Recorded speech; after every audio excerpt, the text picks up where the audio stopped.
సామాజిక బాధ్యత. మనం డబ్బులు ఇచ్చి వాళ్ళకి జీతాలు ఇచ్చి సంఘటితంగా ఒక వ్యవస్థను ఏర్పాటు చేసి సమాజాన్ని బాగు చేయండి, మేమందరం మా పనుల్లో మేము ఉంటాం కాబట్టి మేమందరం పన్నులు కట్టి మీకు ఉద్యోగాలు అప్పగిస్తున్నాము, మీరు మీ ఉద్యోగాలు సవ్యంగా చెయ్యండి అని చెప్పేసి రాజకీయ నాయకుల చేతిలో అధికారం పెడితే వాళ్ళు చేసింది ఏంటో తెలుసా? వాళ్ళ ఆస్తులు పెంచుకోవడం, మన అప్పులు పెంచడం. ఎవరికైనా సరైన ఉద్యోగం వచ్చే పరిస్థితి ఆంధ్ర రాష్ట్రంలో ప్రస్తుతం ఉందా? లేదు.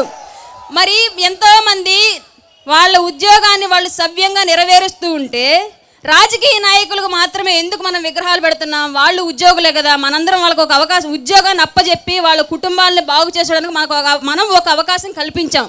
కానీ వాళ్ళు ఏదో వాళ్ళ సొంత డబ్బులతో చేసినట్లుగా ఎందుకు వాళ్ళకి విగ్రహాలు పెట్టి మన వీధుల్లో వాళ్ళ మొహాలను రోజు మనకు రుద్దుతున్నారు? వాళ్ళు ఏమైనా పరమాత్ముల పైనుంచి దిగొచ్చారా? లేదా వాళ్ళ ఆస్తులేమైనా మనకు పెట్టారా? నిద్ర లేస్తే ఒక మున్సిపాలిటీ కార్మికుడు మనం వేసే వ్యర్థాలని మల్లాల్ని అన్నింటినీ వీళ్ళకన్నా సవ్యంగా చక్కగా బాగు చేస్తున్నాడు, అతనికి పెట్టండి ఒక విగ్రహం, ఒప్పుకుంటాం. ఆర్మీలో మా అందరి ప్రాణాల కోసం, మా అందరి కుటుంబాల కోసం వాళ్ళ ప్రాణ త్యాగాలు చేసి రోజు ఎక్కడో ఒక చోట ఎవరో ఒక ఆర్మీ జవాన్ ప్రాణాలు పోగొట్టుకుంటున్నాడు, వాళ్ళకు పెట్టిన వీధి వీధి విగ్రహాలు ఒప్పుకుంటాం.